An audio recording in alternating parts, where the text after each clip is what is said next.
అందరికీ good Friday శుభావధి వందనాలు ప్రియమైన వాళ్ళారా. మరి అవకాశం ఇచ్చినటువంటి పాస్టర్ గారికి, కూడి వచ్చిన ప్రియులందరికీ క్రీస్తు యేసుతున్న శుభాది వందనాలు, శుభాకాంక్షలు తెలుపుతున్నాం ప్రియమైన వాళ్ళారా. మరి ఇప్పటి వరకు షష్ఠీ వాక్యములు పలికారు. సప్తమ వాక్యముగా ఇప్పుడు మనం చూడబోతున్నాం లోకసు వార్త 23:46 వచనం. అప్పుడు యేసు, అవును తండ్రి, నీ చేతికి నా ఆత్మను అప్పగించుకుంటున్నానని చెప్పాను. చాలమ్మా ప్రియమైన వాళ్ళారా. మరి ఈరోజు ప్రపంచం మొత్తం కూడా ఈరోజు చాలా గొప్ప దినంగా ప్రకటింపబడిన దినం. ఎందుకంటే మరణము నుండి మానవాళికి విజయం చేకూర్చిన రోజు, మన పాప చెర నుంచి విముక్తిని పొందిన రోజు. ఇది గొప్ప దినముగా ప్రకటింపబడిన దినము. ప్రియమైన వాళ్ళారా, ఇప్పటి వరకు మరి 6 వాక్యాలు చాలా చక్కగా ఈ సంవత్సరం చాలా బాగా అందరూ బాగా చెప్పారు. దీనికి మూల వాక్యాలు చాలా చక్కగా మరి ముందు చెప్పినటువంటి 6 కూడా చాలా చక్కనైన వాక్యాలు చెప్పారు. ఈ ఆత్మకున్నటువంటి పరిస్థితి, నియమము చాలా గొప్పది ప్రియమైన వాళ్ళారా. నేను ఒక్క మాట చదివి మీకు విషయంలోకి వెళ్దామని ప్రయత్నం చేస్తున్నాను. కీర్తనల గ్రంథము 33:8. 33:8. లోకులందరూ యెహోవా యందు భయభక్తులు కలిగి నిలపవలెను. చాలమ్మా. ప్రపంచంలో ఉన్న భూలోకంలో ఉన్న నివాసులందరూ దేవాతి దేవుడిని ఏటమ్మా భయము భక్తి కలిగి నిలపాలి. ఎందుచేతన నిలపాలి ప్రియమైన వాళ్ళరా అంటే, దేవుడు ఈ లోకానికి మనకి బ్రతకడానికి, జీవించడానికి ఒక ఆత్మ ఇచ్చాడు. ప్రియమైన వాళ్ళరా, మనం చూస్తే యెహెజ్కేలు 34:14 చూడండి. యెహెజ్కేలు 34:14. మీరు బ్రతుకున్నట్లు నా ఆత్మలు మీలో ఉంచాను. లోకలందరూ కలిపి యెహోవాను ఎందుకు నిలపాలి? భయభక్తులు. ఏం చెప్పాడు అక్కడ? మీరు బ్రతుకున్నట్లు, మానవాళ్ళందరూ బ్రతుకున్నట్లు మీ అందరికి నేనేమిచ్చాను? నా ఆత్మని మీకు ఇచ్చాను.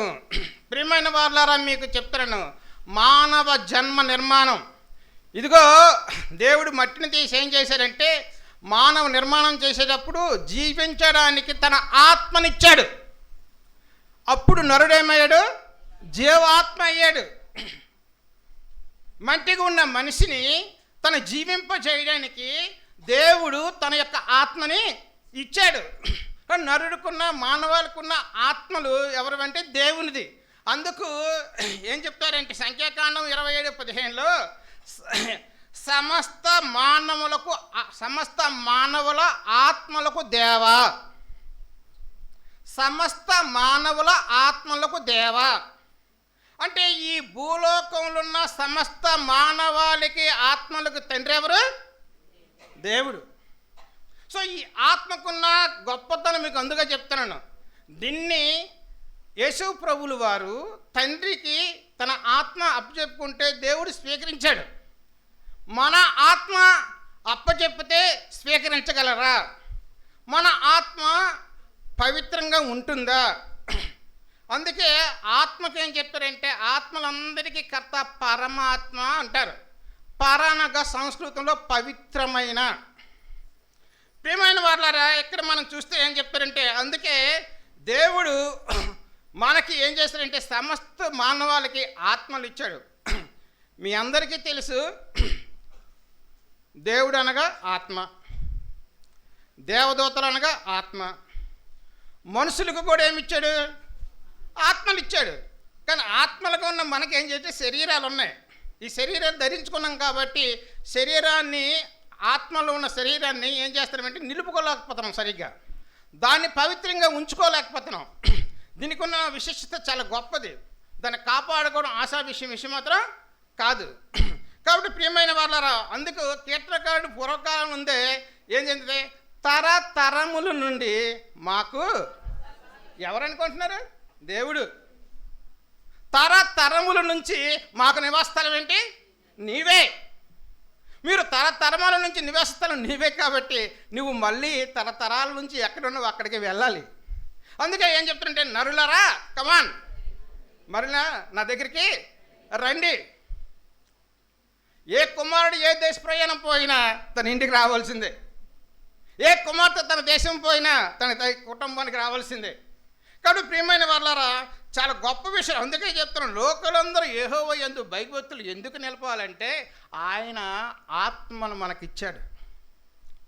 యేసు ప్రభు చనిపోతూ కూడా ఎక్కడి నుంచి వచ్చాడు? ఇదిగో పరలోకం నుంచి దిగి వచ్చిన వాడే.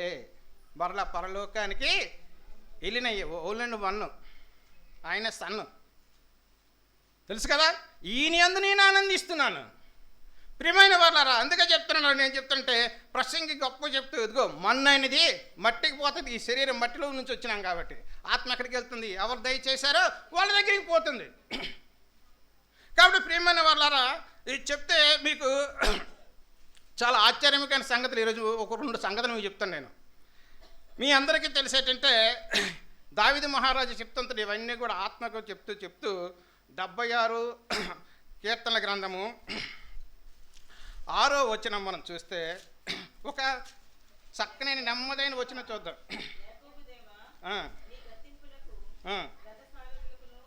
అమ్మట అమ్మ, అది కీర్తనలు అదే కదా. సరే, అందులో ఏం చెప్తారంటే కీర్తనలకు ఒక దగ్గర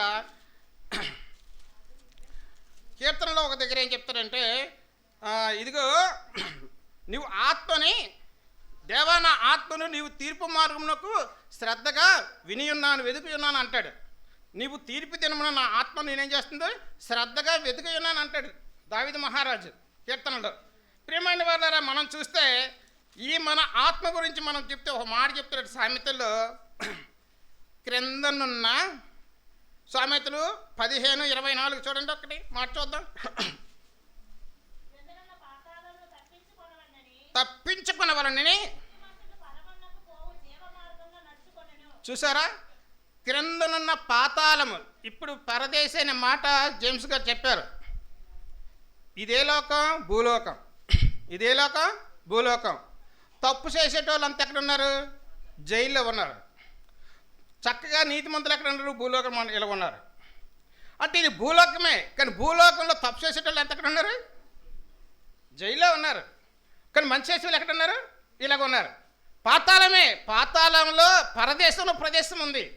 అది ఎవరైతే నీతిమంతులో దేవుని యందు భయభక్తులు కలిగి ఉంటారో వాళ్ళందరికీ పరదేశిస్తారు. అందుకే ఆ దొంగ ఎప్పుడైనా వెళ్ళిపోయేటప్పుడు నువ్వు నాతో పరదేశివై ఎంతమంటే పాతాళానికి జేమ్స్ గారు ఎపిసోడ్ రాసిన పత్రిక 4:8 చూసేటప్పుడు అందులో 9 ఆరోహణమనగా భూమి యొక్క కింద భాగంలో దిగిపోవడమే కదా. భూమి యొక్క కింద భాగంలోకి దిగిపోవడం అనగా ఆ తర్వాత మళ్ళీ పరలోకం కోసం రాస్తారు. ఆ వచ్చిన ఎప్పుడైనా చదవండి మీరు. కాబట్టి ప్రియమైన, అది ఇంకా నేను ఎప్పుడైనా అవకాశం ఉన్నప్పుడు దాన్ని వివరించడం ప్రయత్నం చేస్తాను. కాబట్టి ప్రసంగ అంటాడు, ప్రసంగ 15 చెప్పండి. ఊరికి పోవు త్రోవ ఎరిగిన వారై, ఊరికి పోవు త్రోవ ఎరగని వారై బుద్ధిహీనులుందరు. యాలం జంక్షన్ నుంచి ఒక బండి వస్తుంటే శ్రీకాకుళం వెళ్తాడు. సార్ ఇది కొత్తూరు అని అంటున్నాడు. ఇక్కడికి వెళ్తే కరిగిపట్నం వెళ్ళిపోతాం అన్నాను నేను. ఆ ఊరు దారి కాదు, అది కొత్తూరుకు మా దారి ఉంది. కావు ఏం చెప్తారంటే ఊరికి పోవు త్రోవ ఎరిగిన వారని అన్నారు. దేవునులు కుమారులమైన మనము, దేవుడు ఈ లోకానికి ఎందుకు వచ్చాడు, ఎందుకు మనం వచ్చాము? ఎబ్రీ పత్రిక చెప్పారు కదా, ఎబ్రీ పత్రిక 10 అంటాడు, యేసు ప్రభు వారు అంటాడు, అయ్యా ఈ లోకానికి నేను వచ్చేటప్పుడు నాకేమిచ్చావు? ఒక శరీరం ఇచ్చావు. ఏమిచ్చావు? ఒక శరీరం ఇచ్చావు. ఎందుకంటే నువ్వు పుట్టపు గ్రంథాలలో నా గురించి రాయబడినట్టుగా నేను నీ చిత్తం నెరవేర్చడానికి వచ్చాను. ఆత్మయున్న యేసుప్రభు కుమారుడికి తండ్రి ఏమిచ్చారు? శరీరం ఇచ్చారు. శరీరం ఇచ్చినటువంటి యేసు ప్రభువుల వారికి ఈ లోకానికి ఎందుకు వచ్చారో ఏం చేశారో తెలుసుకొని ఏం చేశారో తండ్రి చిత్తాన్ని నెరవేర్చి పవిత్రమైన తన ఆత్మను తండ్రికి అప్పచెప్తున్నాడు. కాబట్టి ఏం చెప్తారంటే ఊరికి పోవు త్రోవ ఎరిగిన వారే చాలా గొప్పదమ్మ ఇది. ఊరికి తెలియని దారి తెలియకపోతే చాలా కష్టం. విశ్వాస వీరుల జాబితాలో హెబ్రీలు అందరూ వాళ్ళు ఏ దేశం నుంచి వచ్చారో ఆ దేశం కొనుక్కుంటూ దూరం నుంచి చూస్తున్నారట. వాళ్ళకి ఆ ఊరు తెలుసు. ఏంటంటే హైదరాబాద్ ఎలాగెళ్ళాలి వెళ్ళే వాళ్ళకి తెలుస్తుంది. అది తెలియని వాళ్ళకి ఏం చేస్తారంటే ఎలాగెళ్ళాలని అడుగుతుంటారు. కాబట్టి ఊరికి పోవు త్రోవ ఎరగని వారి బుద్ధిహీనులు ఉంటారు. ఒక మంచి సంగతి ఈరోజు మీకు చూపిస్తాను ప్రియమైన వాళ్ళారా. యెషయా గ్రంథం, దీనికి మూలవాక్యం యెషయా గ్రంథం 14వ అధ్యాయము.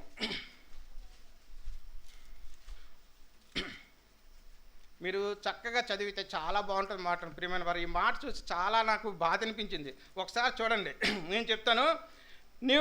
నీవు ప్రవేశించుచుండగానే నిన్ను ఎదుర్కొనుటకై క్రింద పాతాళము నీ విషయమే కలవరపడుచున్నది. ఆశ్చర్యం వేసిందట. పాతాళకు వెళ్ళగానే కొంతమంది పాతాళం దిగమని పాతాళం ఏం చేసిందట, ఆశ్చర్యపోతుందట పాతాళం. ఎందుకు అన్నమాట చూడండి. అది నిన్ను చూసి, ప్రియమైన వారు ఒక్క మాట విన్నపము, దయచేసి మాట 1-2 సార్లు చదవండి. అది నిన్ను చూసి ప్రార్థనను రేపుచున్నది. ఎవరైతే ఊరికి దారి తెలియని బుద్ధిహీనులు పాతాళానికి దిగిపోతారో ఆ దిగిపోయిన తర్వాత ప్రతాతం కూడా మనవాడు కూడా వచ్చాడు మన దగ్గరికి. కింద చెప్తాను అది చూడండి. అది నిన్ను చూసి ప్రార్థన రేపుచుంది. భూమిలో పుట్టిన సమస్త సూర్యులను జనముల రాజులందరినీ వారి వారి సింహాసనం మీద నుండి లేపుచున్నది. వారందరూ నిన్ను చూసి నీవును మా వలె బలహీనుడవైతవా, నీవును మా బోటివాడువైతవా, అందరూ నీ మహాత్యమును నీ స్వరమును పాతాళం పడివేయబడును, నీ క్రింద పురుగులు వ్యాపించను, కీటకములు నిన్ను కప్పును. ఎంత గొప్ప మాట ఆలోచించారా? ఏమా పాతాళానికి దిగిపోతే ఏమవుతుందో బుద్ధిహీనుడు. రాజులు ఎంతమంది రాజులు భూలోకంలో ఉన్నారు, ఎంతమంది ప్రధానమంత్రులు ఎంతమంది ఉన్నారు. ఈ రోజు వాళ్ళందరూ ఎక్కడ ఉన్నారు? పాతాళంలో ఉండిపోతే ఈ గనులు ఈ రాజులు అక్కడ ఏమీ కారు. యోహాను గురించి చెప్తాడు, భూలోకంలో స్త్రీల కన్నా యోహాను కంటే గొప్పవాడు ఎవడు కాదు, కానీ పరలోకంలో అల్పుడైన వాడు గొప్పవాడు. ఆ అల్పుడే కదా లాజరు. ఎంత ఆధిక్యతను సాధించుకున్నాడు. తిండికి లేనివాడే కదా అతను. ఈరోజు సింహాసనం దగ్గర ఉంటున్నాడు ఆయన. అల్పుడైన వాడే కదా ఆయన. లాజరు పక్కన ఉన్నాడు. ఎంత గొప్ప విషయం అది. నేను చూస్తున్నప్పుడు భూమిలో పుట్టిన సమస్త సూర్యులను జనముల రాజులందరినీ వారి వారి సింహాసనం మీద ఉండి లేపుచున్నది అది పాతాళం. అందుకే మిగుల ఆశ పెట్టుకొని ఎదురు చూస్తుంది. ప్రియమైన వారలారా, మీకు ఎంత గొప్ప విషయం చూసారా? అందుకే యేసు ప్రభువు అంటారు మార్కు సువార్తలో, పరమాత్మ కుమారుడు అయిన యేసు నీవేనా, పరమాత్మ కుమారుడు అయినా అంటారు ఆయన. చూసారా? ఈ పరమనికి ఈ లోకానికి అన్నిటికీ తండ్రి అయినా దేవుడు ఉన్నాడు కదా. ఆయనకు పిల్లడు నువ్వే కదా ఆయన కుమారుడు. అవును నేనే. ఈరోజు మనం వాళ్ళు చెప్పగలమా? దేవుడు మనకు ఆత్మనిచ్చాడు. దేవుడు ఆత్మ మనలో ఉంది. దేవుడు పిల్లలమై ఉన్నాం మనము. ఒకవేళ దేవుడు మన పిల్లలంటే దేవుడు నా కుమార్, దేవుడు నా తండ్రి అంటే ఏం చెప్పి నిజమేనని చెప్పగల ధైర్యం మనకు ఉండాలి. అది యేసు ప్రభువుగా ఉంది. అందుకే తన ఆత్మను మళ్ళీ అప్పచెప్పుకోగలిగాడు. ఆ క్యాపబిలిటీ ఆయనకు ఉంది. అది అర్థమైందా? మీ అందరికీ తెలుసు, 2 శిష్యులు ఎలీషా. చాలామంది శిష్యులు ఉన్నాయి, కానీ బైబిల్లో ఈ శిష్యులకున్న కథ చాలా ప్రత్యేకమైనది. తన పేదరికాన్ని అనుభవిస్తూ, తన గురువు చనిపోయిన వరకు తన గురువుతో ఉంటూ, ఎక్కడికి వెళ్తున్నారు అని బేతెల్లి అడిగితే, మీకు తెలుసా మీ గురువు గారు అయిపోతారా నాయన? సరే నాకు తెలుసునండి. మీ గురువు పరమునకు వెళ్ళిపోతారంటే, ప్రవక్త శిష్యులంటే పరమునకు పోవు మార్గం ఆయనకి తెలిసింది. పరమునకు పోవు మార్గం ఎలీషాకి గురువుతో కూడా శిష్యుడు కూడా తెలిసింది. ఏమో అక్కడి నుంచి ఎక్కడికి వెళ్తారట, ఎరుకోకు వెళ్తే ఎరుకోలో శిష్యులు ప్రవక్తలు అంటారట, ఎలీషా గారు మీ గురువు చనిపోతుండ పరమకి వెళ్ళిపోతుండ తెలుసా? నాకు తెలుసు. అక్కడి నుంచి యోర్దాను దగ్గరికి వెళ్తే యోర్దాను దగ్గర ఉన్న శిష్యులందరూ ఏంటంటే, మీకు తెలుసా ఎలీషా గారు మీ గురువు గారు పరమునకు పోతున్నారు? నాకు తెలుసు. ఒరే శిష్య, సరే నేను ముసలివాడిని అయిపోయాను, ఎక్కడి నుంచి నేను వెళ్ళిపోతున్నాను నేను దేవుడి దగ్గరికి. సో వెళ్ళిపోయే ముందు నీకేం కావాలి? అందుకే శిష్యుడు అంటే చాలామంది ఉపాధ్యాయులు చెప్తారు, వినండి. శిష్యుడు అంటే ఏంటి? శాసించుటకు శిక్షించుటకు తగినవాడు, శాసించుటకు శిక్షించుటకు తగినవాడు, చెప్తే చెయ్యాలి. శాసించాడు వెళ్ళు అంటే వెళ్ళాలి, శపించాడు గెహాజకి తప్పదు మరి శిక్ష. కాబట్టి చెప్తాను, నీ గురువు గారికి వెళ్ళే మార్గం నీకు తెలుసా? మా గురువుగారు ఎక్కడికి వెళ్తున్నారో అయినో నాకు తెలుసు. గురువుగారు అడిగేటప్పుడు శిష్యుడు, ఎలీషా నాయన ఎన్నాళ్ళు నాతో ఉన్నావు, అసలు గురువుగారు ఏంటంటే, ఒరే చాలా దూరం అవుతుంది, నీవు రాకరా, చాలా దూరం కష్టము, దయచేసి నువ్వు ఆ మాట అనుకు, నువ్వు ఎక్కడికి వస్తే అక్కడికి వస్తాను. ఎన్నూర్లు గురువు గారితో ప్రయాణం చేశారు చూడండి. ఏమైనా ఇసుకుపోయారా? ఏమైనా అలిసాడా? ఆయన వద్దంటే ఈయన వెళ్తుంటాడు. నువ్వు ఉండిపోరానైనా సరే ఉండిపోను అంటాడు. ఆయన మీతో వస్తానని అంటాడు. అయితే వస్తానన్నావు కాబట్టి నీకేటి ఇస్తానని చెప్పు, నీకేటి కావాలో? అయ్యా నువ్వు చనిపోయేటప్పుడు, నువ్వు పరమునకు పోయేటప్పుడు నీ ఆత్మలో 2 పాలు, నీ ఆత్మలో ఎన్ని పాలు? 2 పాలు కావాలి. అసలు ఒక ఆత్మతోనే ఎలీషా ఏం చేశాడు? ఆకాశాన్ని ఆపేశాడు. ఒక ఆత్మతోనే ఏం చేశాడంటే కర్రతో ఇద్దరు కలిసి సముద్రం మధ్యలో నడిచిపోయారు. ఆయన 2 ఆత్మలు అడిగాడు. ఆయన తక్కువ విషయం అది నా వల్ల సాధ్యం కాదేమో అంటాడు. ఆయన తెలుసా ఎందుకు? ఊరికి పోవు మార్గం ఆయనకి తెలుసు. ఊరికి పోవు మార్గం ఆయనకి తెలుసు. కాబట్టి ప్రియమైన వాళ్ళారా, ఇక పాత పాఠానికి వస్తే అపోస్తలులు అంటాడు, ఇదిగో నా ఆత్మను మీకు అప్పచెప్తున్నాను. యవ్వనస్తుడు తల తల తల తల మెరిసి గొప్ప అందగాడు, గొప్ప వాక్శక్తి, యవనంలోనే అందరితో వాదించేవాడు, బోధించేవాడు. అలాంటి వాళ్ళు ఏం చేశారు? చెప్పి తప్పు ఊరుకో అని చెప్పి రాళ్ళతో కొట్టి చంపేశాడు. యవనస్తులు ఎలాగ ఉంటారంటే స్పీడ్గా మాట్లాడతారు. వాళ్ళు నిజం మాట్లాడినా వయసు మళ్ళీ పండితులకి ఎలాగ ఉంటుందంటే, ఇది ఎలాంటి నోరు అప్పదేంటి అసలు, ఏంటి స్పీడు అని చెప్పేసి తట్టుకోలేక ఏం చేశారు? రాళ్ళతో కూడా చంపారు. చంపినప్పుడు యవ్వనస్తుడు కోపం ఉన్నప్పటికీ కూడా, యేసు ప్రభువా వీళ్ళకి క్షమించి నా ఆత్మను నీకు అప్పచెప్పుకుంటున్నాను. ఎంత గొప్ప మాట చూడండి. యేసు ప్రభువా వీళ్ళకి క్షమించి నా ఆత్మను చేర్చుకో. అది మనం నేర్చుకోవాలి. ప్రియమైన వాళ్ళ గొప్ప సంపదలు అంటే, అందుకే పేతురు రాసిన పత్రిక చివరికి అంటే, నమ్మకమైన సృష్టికర్తకు తమ ఆత్మని అప్పజెప్పాలి. అందుకే కీర్తన అంటూ, నేను భూలోకంలో నమ్మకస్తులైన వారి కొరకు చూస్తున్నాను అంటాడు దేవుడు. భూలోకంలో నమ్మకస్తులైన వారిని నేను చూస్తున్నాను అంటాడు. ఎందుకంటే నమ్మకమైన సృష్టికర్తకు మన ఆత్మల్ని అప్పచెప్పుకోవాలి. ప్రియమైన వాళ్ళారా, మీకు దేవదూతల గురించి ఇంకోసారి ఎప్పుడైనా మాట్లాడతాను నేను. ఎందుకంటే ఎక్కడైనా చూసినప్పుడు మన స్వరూపమందు ఎలాగైతే దేవుడు అంటే దేవదూత కూడా ఆత్తాడు, మనిషి స్వరము, మా వంటి వాడిన పదాలు చాలా దగ్గరలో ఉన్నాయి దానియేలు గ్రంథంలో. కాబట్టి దాని గురించి ఎప్పుడైనా మాట్లాడదు. కాబట్టి నమ్మకమైన సృష్టికర్తకు మన ఆత్మలని అప్పచెప్పుకోవాలి. ప్రియమైన వాళ్ళారా, మీ అందరికీ తెలుసు కదా, పరలోకంలోకి వెళ్ళేవాడు ఒక్క యేసు ప్రభువే. ఈ మధ్యన మనకి అందరికీ తెలుసు, దినకర్ గారు తెలుసు కదా. ఆ దినకర్ గారి కూతురు చనిపోయింది. దినకర్ గారు కూతురు చనిపోయేటప్పుడు దినకర్ గారు చెప్పేవాడు ఏంటంటే, మా అమ్మాయి చనిపోయింది, పరలోకంలో పువ్వులకి నీళ్ళు పెడుతుంది అని చెప్పేటోడు. ఆయన తన కుమార్తె చనిపోతే పరలోకం వెళ్ళిపోయాడు కాబట్టి మొక్కలకి నీళ్ళు పెడుతుందని చెప్పేవాళ్ళు. చాలామందికి పరదేశీ పరలోకం గొప్ప అవగాహన చాలా ఉండాలి. అది మన చర్చిలో యోగ్యత ఏంటంటే, ఇట్లా మాట్లాడడం వల్ల కొంతమందికైనా ఈ పదాలు తర్వాత స్థాయిని చాలామందికి అర్థమయ్యేది. అది గొప్ప భాగ్యం మనకి. కాబట్టి ప్రియమైన వాళ్ళారా, అందుకేం చెప్తారంటే, కొరింథీ రాసిన పత్రికలో 6:17 ఏం చేయకు, మనము దేవునితో ఉంటే క్రీస్తుతో కూడా ఏకాత్మై ఉంటాము.